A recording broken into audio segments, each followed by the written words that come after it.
so Ziki is back one more time, and today, of course, we are moving away from the social scene. It has been a very busy weekend, you know, when we're in the social media streets, yes, but today we are back into business. So the first port of call is, of course, Kuvavakidzani vedu. We are talking about Malawi and what is happening in Malawi there. I think most of us Zimbabweans, you know, we are familiar with such kind of, you know, things that are happening in Malawi. Now remember, when President Chakwera was elected that is in 2020, there were some celebrations around Africa, you know, that, you know, a freshman was coming in, very eloquent, you know, very smart, seemingly intelligent, and seemingly, you know, promising a lot of things, right? And so people were very hopeful that, well, maybe things are going to be turning around for the best, all right? But now 2021, people are saying, well, we have been following on your leadership, sir, but we still have not yet seen any changes. We are still suffering. The same way you found us is the same way where we are, and it's even worse also because of the, you know, the lockdowns, the COVID-19, things have even gotten worse than before. Now, Malawians are now running into the streets to demonstrate. They're saying, hey, you need to give us the 1 million jobs that you promised, that when you get into power, you're going to create 1 million jobs. You're also going to boost the economy of Malawi so that we can live better than before. But it's difficult, you know, when you inherit a collapsed, you know, economy. You might be campaigning, you know, saying that you're going to be able to produce this, you're going to be making roads, you're going to be building schools, giving people food for free, giving free education. But when it comes to implementing, it's really difficult because those things, they take time, and also they need funding, and, you know, it's a lot of things. So we saw the streets of Lilongwe being flooded by more than 10,000 protesters, okay? Protesters saying, well, we're giving you only 14 days to address our issues. We want to hear what's the plan. We are tired of waiting. We are tired of the suffering. We cannot even afford to buy bread. We cannot even afford to send our children to school. We can't afford anything. And now this is the festive season. We're not going to be even able to celebrate with our families because things are so hard. So we saw Malawians getting into the street to say, hey, enough is enough. You need to fulfill the promises that you gave us. This is the reason why we voted you in, to turn our lives around, to help boost the economy. Yes, so of course officials in Malawi are saying, well, 14 days is just, you know, it's very short time, okay? What can be done in 14 days, all right? But people, they just need you to tell them, you know, something, because for real, people are sick and tired of just, you know, waiting. And this again goes, you know, I am not really a political analyst, but just generally from observing and seeing trends, you can just tell that sometimes, you know, politicians, they promise a lot of things. You know, they promise a lot of things, and when it comes to delivering the promises, they lack a little bit.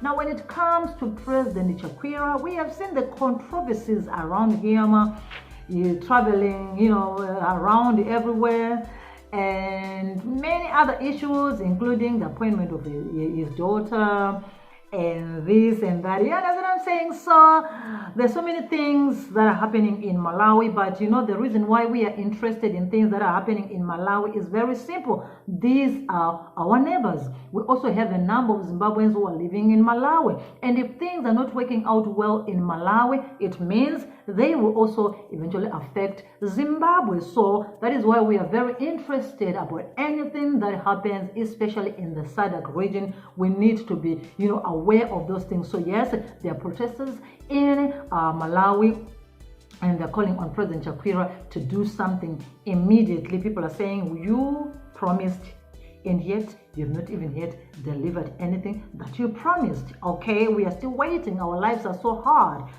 The economy is even going down, extra more. what is it?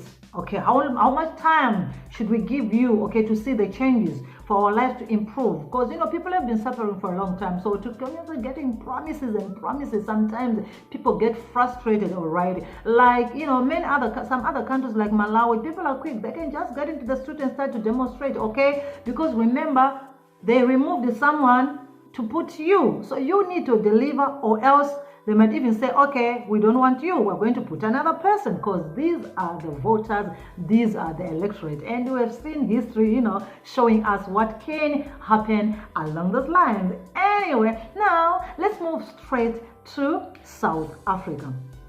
Our dear neighbor, our dear brother. Of course, we are very much interested in South Africa because this is like a second home for Zimbabweans, all right? Of course, we've heard the news that they're not going to be renewing, you know, the special permits, and with panic. And we've seen that, you know, that group that is always calling on, you know, Zimbabweans or foreigners to go back to their countries. They're really excited. They're very happy by the decision of the government not to renew permits, which is okay. It's their country, it's their rules. Well, everybody needs to abide by the rules set by any particular country that you find yourself in. But we're just going to see what is going to happen about that. But it's not the issue that we want to talk about right now. Now, we are talking about chirwere ichi cheCovid. Tirikunzwa isusu kuti kwaane new variant is this one, where they're saying iri kunzi yakatangira kuBotswana, ndoko yakatanga kuveko ikazodi. But chirikunyanya kunetsa chakazobuda President Ramaphosa nezuro vachitaura is this. Why makatanga kubana South Africa? Why makatanga kubana nyika dzekuno kuzasoku ku Southern Africa over this issue? So vari kuti open up the borders. Why looking only SADC people, you know? And yet manumbers edu compared to some even other countries, vanotone manumber akatokurisisa kukunda izvozvo zvishoma zvokuna na Southern Africa. So why kungokurumidza kuti lokera? So President Ramaphosa wasn't happy, and he made it very clear, and he put his message very clearly. He said, open up, okay? Open up the border. We need people to travel. Don't put just lock down South Africa, Zimbabwe, you know, that just like that. Why? Without even checking records and anything, you're just going just sudden like that without any consultations or anything. So we are yet to see how everything is going to go around. You know, these countries that have put on bans on, you know, on Zimbabwe, South Africa, and other such countries going to open up. We are talking about the UK. We're talking about Dubai, you know, the United Emirates. We are talking of Israel. Many other countries who have followed in putting these bans. And we've also seen that next week, the United States, okay, is also going to put restrictions on travelers coming from Zimbabwe, South Africa, all those kind of things. So how is it going to work? How are things going to be done? Because it was so sudden. It was so sudden. The bans on travel were so sudden. A lot of people have been affected. We do have a lot of people who intended to travel from, you know, places like China, and now all of a sudden your flight is cancelled. You don't know when you're going to resume to fly, and it becomes very, very inconveniencing and very, very difficult. Yes, we understand, you know, the things of, you know, rapid response when it comes to COVID. We understand the importance of rapid response, but this case, it's difficult. Really, really difficult. You know, imagine people are just getting into the festive mood. You want to travel to go be with your family and all this. Then boom, all of a sudden you cannot travel. No flights again. Flights are stopping, you know. So you just be like, what's going on? What am I going to do? Depression, frustration, loss of money, and a whole lot of other things, all right? So this is what is happening in our neighboring countries. Today, I just tied on South Africa, and I also tied on Malawi. Of course, in the motherland of Zimbabwe, they are also saying they are very cautious and very alert, and of course they are ready to deal with any issues that might come when it comes to Omicron. They say that they are ready to deal with those issues. And also in Zimbabwe, we do have issues about you know, the Zimbabwe Electoral Commission. Yes, they announced they've deleted around let me check, around let me see, I need to give you the accurate number. Ipapo, how many?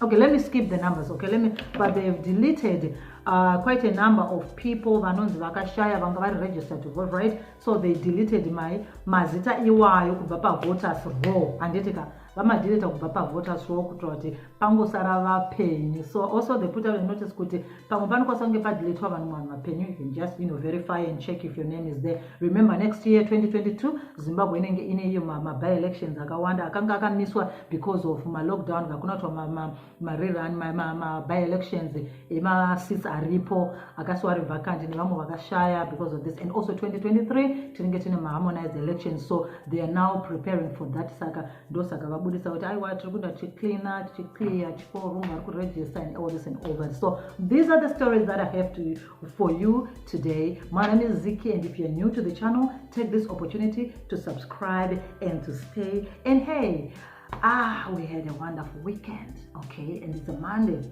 We are here. We survived the morning vibe ride. So everything is okay. Stay safe. Wear your mask. Sanitize. And until then, bye-bye.